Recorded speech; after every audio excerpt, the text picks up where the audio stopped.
officially start. Yeah. And Yeah. I say that to say, I think when I kind of briefed you on what this may be about, that there's no structure, there's no format, there's no. I don't have any questions here. In fact, I'm going to get a paper. What does happen is throughout the conversation, things come up. And things come up because basically we're just going to be talking shit, bro. And that's the name of this that's the name of this podcast / talking. It's called Talking Slop. That's what I've coined it, and we're going to be that's going to be the brand that we put out there. But just the translation is talking shit. And I say that to say, because I talk a lot of shit. Many times in my life, I've been called out on my shit talking, whether I think I'm talking shit or not. But what I have discovered is that times when I do acknowledge that I'm talking shit with other people and we're all talking shit, some divine shit sometimes comes out of that shit, those conversations, It wasn't a meeting, it wasn't a planned thing that we're going to talk about. We might have been talking about, I don't know, sports. But off the back of that, we're talking about nutrition, then it leads to this, then it leads to that. Then we're talking about chakras, and then it's like, how the hell did we end up here? And that's what happens when you talk shit. So what I don't want to do, and what I've learned in life, is that, don't negate the shit. Don't see the shit as, not necessary or a waste of time. And again, just to kind of fill you in on my perspective, just like, in life, we go through shit. We're going through some shit now, as I said, within the current climate. And, and then, just like in life and these cycles that we go through, when you go through your shit, the whole idea is that you can come out the other end, and, reborn, resurrected, new life with a new lease of life. And again, I say that to say, because I learned that in horticulture, I learned that through working with plants, and learning how you feed the soil and what feeds the soil, and in horticulture, one of our biggest assets is shit, farmyard manure, keeps things going, it's actually shit. Mother Nature, all the plants, the bees, the butterflies, they all depend upon all these plants and these organisms. And we know the mycelium's in the soil and that's doing its role, but it requires a fuel. And I realized that fuel was, shit. And I've had other experiences with shit. Like, I like a good old shit. I like sitting on the toilet and taking a good old shit. So I appreciate the shit, bro. And it all comes back around to talking shit, what's come out of me talking shit. And I've been doing a few of these. As I said, I've done one, just within the last 2 hours with someone else talking shit. And divine shit came out of it, man. So I look forward to talking shit, and should I say talking slop. So we're going to bring it back around. And the slop comes from, we wanted to embrace some of our current, when I say me and a few people that I'm rolling with, where we've currently been inspired a lot by the funkadelic music, Parliament funkadelic music. I'm not sure if you're familiar with George Clinton, Bootsy Collins, and those guys. But they're creating they've created and still continue to create amazing music. And one of their sounds, one of their approaches was known as cosmic slop. That was like the sound that they would make. They would make this cosmic slop. Okay. That's what their music was, man. I really feel it. It's like a gumbo pot, you just throw in all the ingredients, give it a stir, you know what I'm saying? And you freestyle, there was no music sheets, music notes to follow, It was just that cosmic slop. So, and I totally get it, and that's what this talking slop is all about. We're just going to go in, we don't know what's going to come out, you know what I'm saying? But what I have from this is that I've been speaking with people that I've known for pretty much, my life. And there's some people that I've known for a handful of years or, within months. They're people that I've either, been inspired by, rubbed shoulders with, learned from, and in some way or another, I feel that if I talk shit with them, there's some shit's going to come out of it. And you're one of those people, bro. You're one of those people. Let it be a fertile conversation. Yeah, man. There you go. So, like I said, there's no structure to it. But what I do know is, although I've spoken with people I've known for 15, 20 years, there's still a lot about them that I don't know. There's still stuff that I'm learning about them, stuff I'm learning about myself.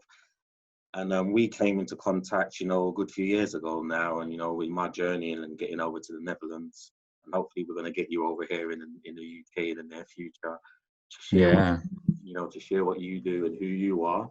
And that's basically where I want to start. I just want to start with, that's the, yeah, who are you, bro, and what do you do? You share it with, because there may be people who just haven't got a clue who you are. Yeah. Well,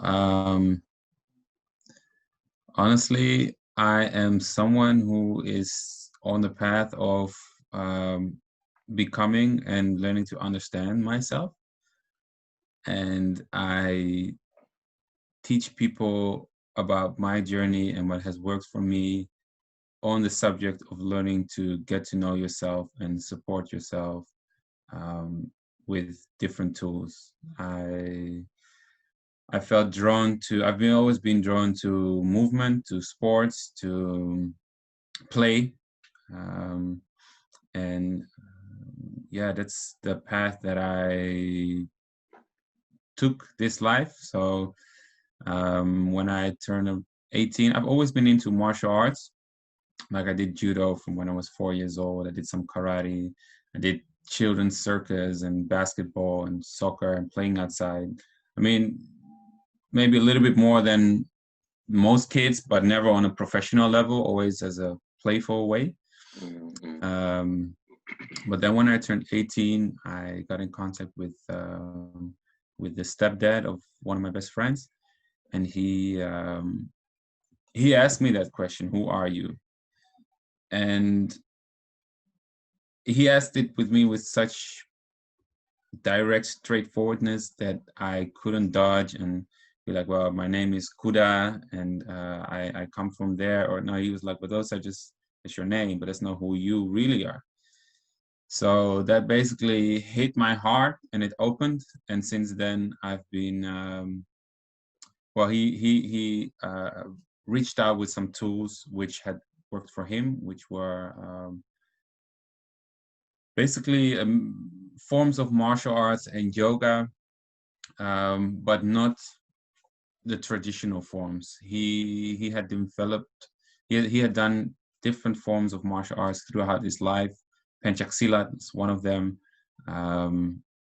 Boxing, kickboxing, and later on he got into contact with yoga, which since the beginning of his journey he drew away from Pencaksilat, but yoga actually pulled him back to it, and that started to become a whole new practice basically. And that's what he shared with me and not many, but a few other students.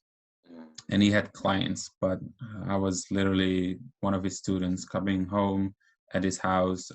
We would go to the gym together. I actually decided to, straight from high school, start to go under his teachings. And that has become the basis of what I am practicing today, which is, well, I'm a trainer. I give yoga classes with a twist of martial arts, or I give martial arts classes with a twist of yoga. It's still a developing form. It's quite a powerful and fortitude building form. It really builds up the fortitude of your mind and your body, and but also at the same time, flexibility, agility, endurance, and this hits all the levels: the mental level, the physical level, and the energetic levels, which are all intertwined to my understanding. So yeah, that's the basics of what I do. From this practice arose also my sensitivity for it's basically movement in touch. So massage, I help people to release tension and stress, and to get to know themselves actually through massage, making people aware of their tension within their body, teaching them how to breathe towards certain areas to release stress and increase awareness, and to help them let their energy flow better through their body, and which allows people to be themselves more. So yeah, I do this in the forms of Thai massage, deep tissue massage, relaxation massage. But then again, I believe with movement, with the body, it's not really easy to define that, because one motion like this could be a punch, but it could also be a push, or you could be dancing. You know, it's just the agreement that people give upon the movement amongst a certain community, which makes it either dance or a specific type of sports. But I like to use it as a means of expression, but also as a means of getting energy to flow again, and communicating with the body, and creating space and flow within oneself. Mm. Oh, man. Yeah. And I'm just going to jump in. I really appreciate you, bro. I really appreciate you, man. Again, people, you know, not everybody knows the impact and influences that they have. So you've had some real subtle influences on me just by me observing you, who you are, from what I perceive, and then and your social medias and stuff like that. Because what you reminded me of when we, you know, after getting to, you know, hang out with you a bit, and allowed me to reconnect with, was that child aspect of myself that likes to play, and how I could turn my disciplines that I found challenging into play. And I say that simply because I see you, man. You like to play, man. I see that you like to play. Oh, man. It just reminds me of the times when I was young. I don't know what the culture's like where you grew up, but when I was young, once you've had, you know, it'd be the summer holidays or whatever it was, you'll have your breakfast and whatever it was, then you go out and you'll be knocking for your You friends. go out, right? You're coming out to play. Exactly. You're allowed out to play. Yeah. Yeah. And Yeah. I get that energy from you, man. I get that energy from Yeah, you. man. And No, you definitely see me. If I mean, I didn't know this is what you saw in me, but that's definitely a big part of who I am. yeah, man, I feel that it oozes from you, man. It oozes from you. So when I, in the last few months, have been reconnecting with self, reconnecting with body in particular, Mm-hmm. you know, I get downloads and memories and flickers and flashes of you, you know, because of the memories, the imprint of conversations that we have had, things that I've observed, and just your nature reminded me that I'm in that space now, exploring Wow. the spaces. So I've really appreciated in the last months connecting with my body, man. Like really, Wow. really, for the first time ever to this level, you know what I'm saying? And Yes. so like just realizing that I've got feet. Mm. You know, Mm-hmm. like I really got feet. Like, oh shit. So just just I'm playing around and playing around and allow me to explore my feet, you know, like forget everything else for now. Like we're just gonna play around with the feet, and whether it's tickling your feet, you know, spreading your toes, you know, stretching your Running, dancing. feet, punching your feet, you know, just having fights with your feet, you know, toe fights, you know, just Mm. playing, but installing these disciplines, you know, which is stretching, which is exercise, you know, through Mm-hmm. playing. Because it came back to me like very similar to you, you know, growing up, I was into martial arts, I was into my football, into my basketball, into just running, just get out and run, you just run, climb something, climb, get over this, Yeah. let's get over this gate. And it was just natural and it was easy. It wasn't hard work, it was light work. And somewhere in my life, you know, it became harder work, you know, hard work, Mm-hmm. harder work, and the lack of motivation to get up and get out and do those things that once were fun, and how I had to rediscover, realign, reconnect with those parts of myself to then approach these disciplines with the same mentality I had when I was 10. And it was just Yes. fun. So I've been trying to get, and I've managed to get a few of my guys, like I'm knocking, say, oh, do you want to come out and play? I'm Yeah, exactly. going to the forest. Like, what are you doing? I don't know. I'm just going out to play it. We're going to go in the forest and see what happens. But that's, you know, yeah, that's been wicked, man. And you've helped Wow. me get into that place, whether you know it or not. So I'm just putting it out there for you to know, for the world to know that that's you and me. Cool. Yeah, one of those folks, man. So just keep doing you, man. Keep doing you, bro. But Thanks for that. but what I want to do is just like what I have been doing is just like going back as well, just to build a picture. I don't know how often you do interviews, you know, if you're a big celebrity where you are and you get, you know, you're sitting on sofas and being interviewed on the news and TV shows and stuff like that. But even if you are or you're not, the point is, regardless, this conversation we're going to have is not going to be that. And, you know, what this is more about is really just find out who you are, you know, from your understanding of who you are. And then off the back of that, we're just going to explore other areas where me and you connect, you know, off the back of that. So I do want to start there, just like, you know, for real, physically, where are you from, your heritage, you know, you got a name there, Kuda.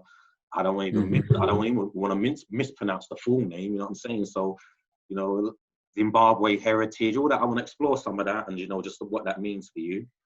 And then through all that, we'll probably connect on how we meet. I definitely want to talk on the subject of psychedelics if you're open to have that conversation, because that's where this all came from, this podcast and conversations all come from that. So we'll definitely get into that. But let's just start with, yeah, just some foundations of, you know, the roots, your roots. Okay. Well, I was born. Where are you in the world, yeah, man? I was born in Amsterdam. That's where I currently still live or live again. I'm now 29 years old, and I was born from a Dutch mother and a Zimbabwean Malawian father. Um, yeah, I grew up here for the biggest part of my life. Um, I re-met my father, my mom and dad. They broke up when I was about 2 years old. But then I met him again when I was 7 when we went to visit him in Zimbabwe.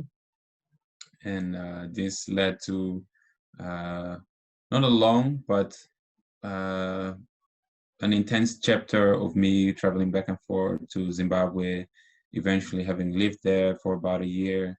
I got another sister from my mom and dad. And yeah, so yes, I'm definitely Dutch, but I also feel very African Zimbabwean. And yeah, you know, what can I say?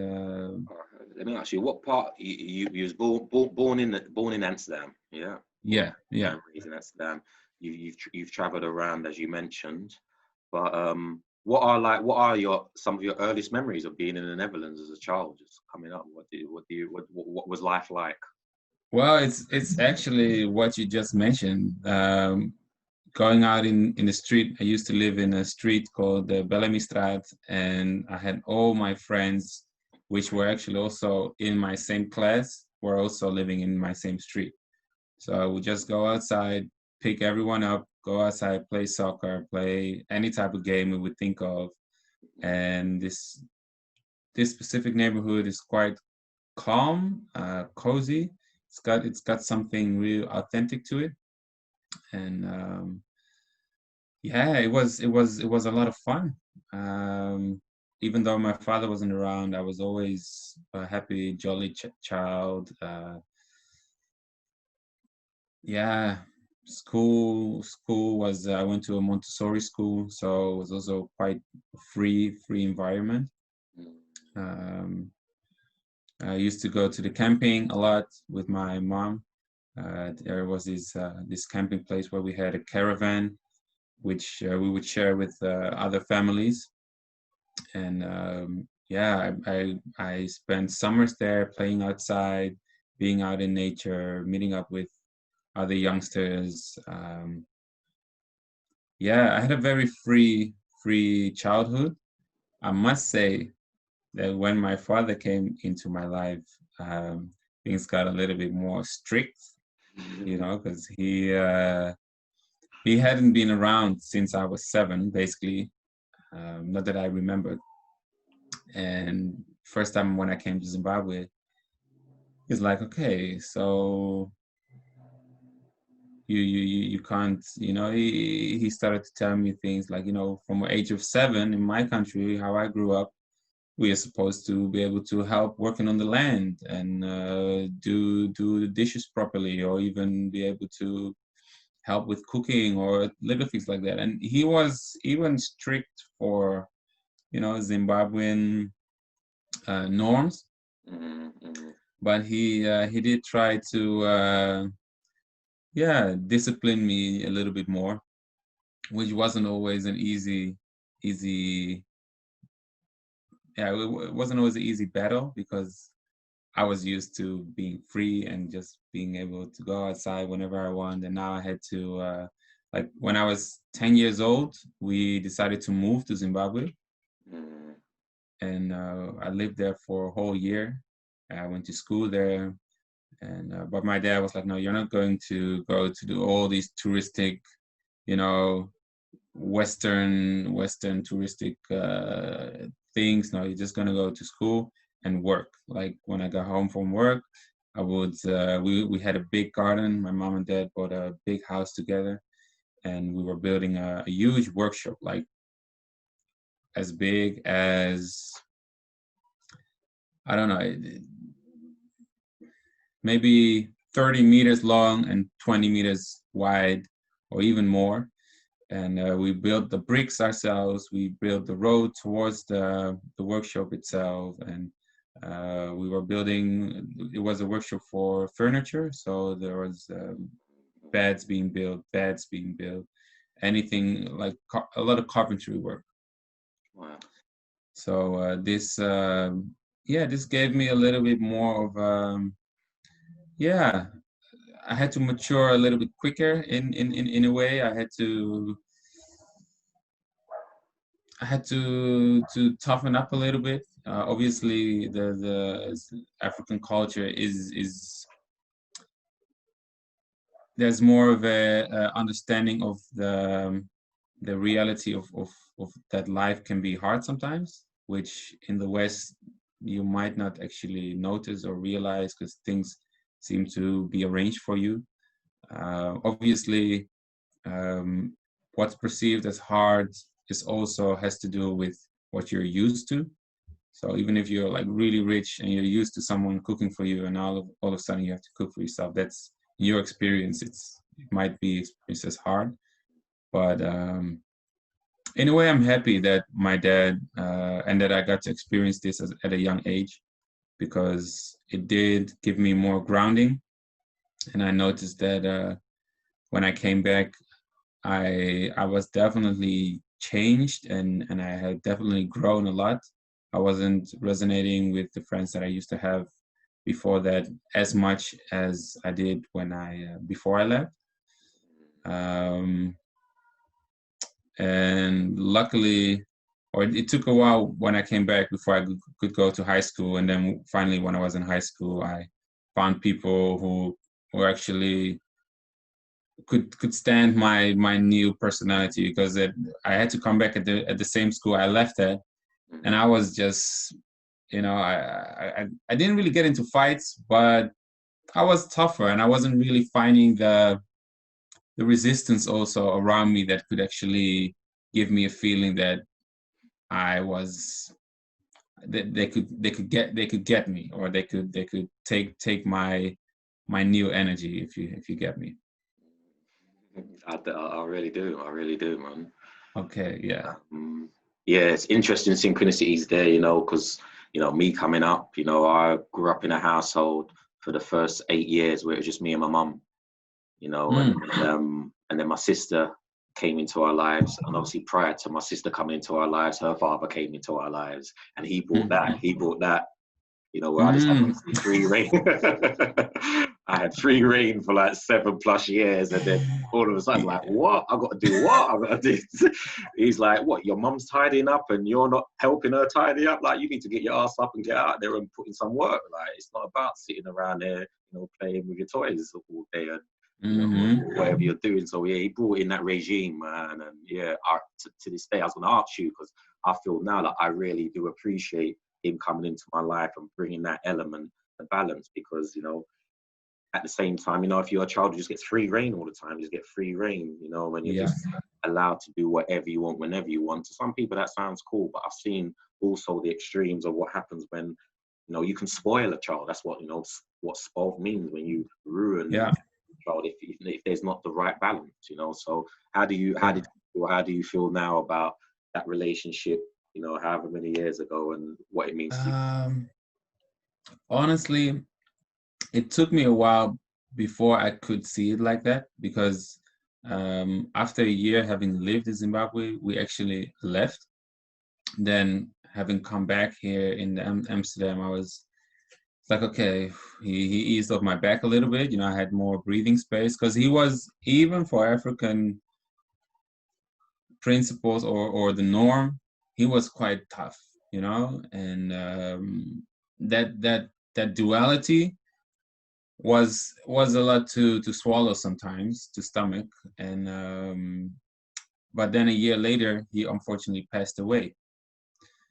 So we went back for the funeral, we said goodbye, and then the story kind of just dropped, you know. It's like there was something that had started, but it didn't really, yeah, it was just an experience now, actually. And Mm, I was actually able to, or maybe I felt like I wanted to stash it away a little bit. I wasn't really conscious and aware of what I really had experienced then, only until I turned 18, or just before I turned 18. I had a good friend, and his stepdad was someone that, yeah, was able to inspire me to, well, I explained this now. He was the one I later learned my martial arts crafts from, and my movement crafts. And but more than that, it was a lifestyle that he was trying to share with me. And he made me aware again of what my father was actually trying to share with me, and reestablished that connection of,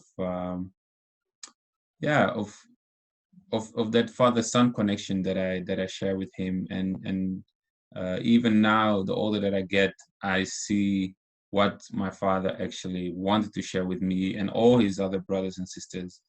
Um, yeah, in order to get them, um, build their resistance towards life, basically. So it did come, that realization. It didn't come straight away though, but yeah, it did come eventually. okay, cool. Yeah. Thank you for Hmm. sharing, man. Another thing that come out from what you shared that I'm curious about as well was the cultural differences, because you said you went to Zimbabwe, you spent a year there, and you've come back, and like, boom, you're not the same guy again. You know, you've got Yeah. this new energy. But I'm curious to know about the education outside of how what you felt. What was the educate? What difference did you find in, you know, going to school, like you said, and using the everyday school in Zimbabwe? Well, that's an interesting question, because, as I said, I was going to a Montessori school here, Mm, and back in Zim, I went to, I guess, your basic English school. Everybody was wearing a uniform in rows, and um, I only went to school for 1 year, but within that year, um, I actually got over some things that I was struggling with back here in the Netherlands. Uh, like, for instance, math. I still remember doing divisions was something I wasn't getting in the way that they were teaching it to me here. mm, But when I arrived there, they explained to me certain systems, which allowed me to understand it much easier. So the education system, yeah, I believe I actually learned quite well while I was there. Obviously, I had to speak English at school. Even the local language which we spoke there was Shona.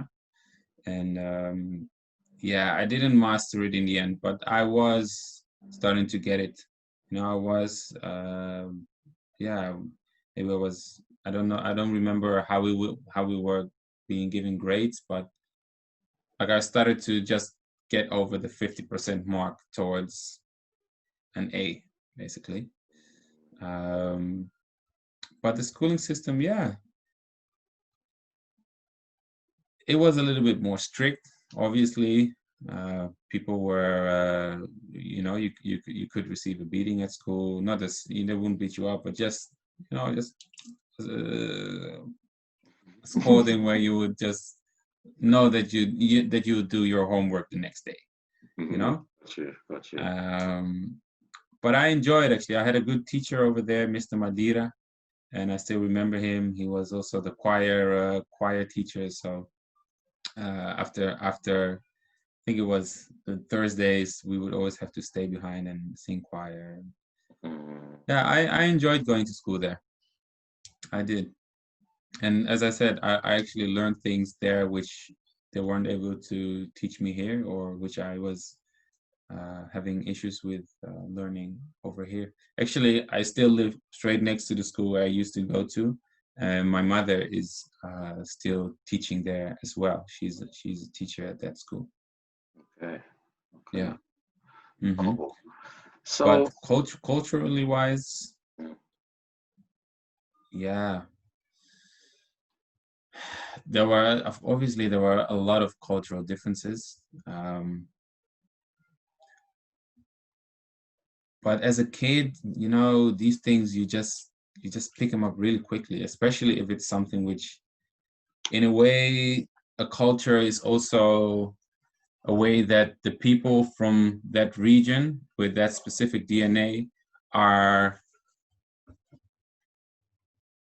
known to communicate. Maybe the loudness of a voice, or the understanding of humor is something which I just got because it was already within me, even though I didn't grow up there. It's something which, especially since I was young, I was 7 the first time I went back there, I started to learn it fairly quickly.